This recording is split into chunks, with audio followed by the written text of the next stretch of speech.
Prime Minister Narendra Modi today interacted with students, parents and teachers during the 6th edition of Pariksha Pe Charcha program at Talkatora Stadium in New Delhi.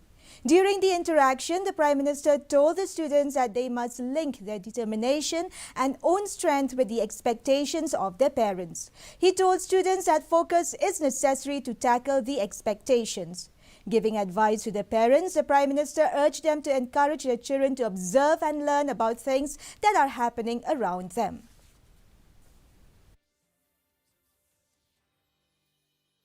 जीवन किसी एक station पर रुकता नहीं है जी। अगर एक स्टेशन छूट गया तो दूसरी ट्रेन आएगी, दूसरे बड़े स्टेशन पे ले जाएगी। अब चिंता मत कीजिए।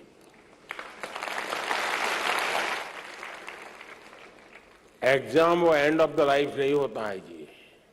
ठीक है, हमारी अपनी कसौटी होनी चाहिए, हम अपने आप को कसते रहें, अपने आप को सजते रहें, ये हमारी कोशिश होनी चाहिए।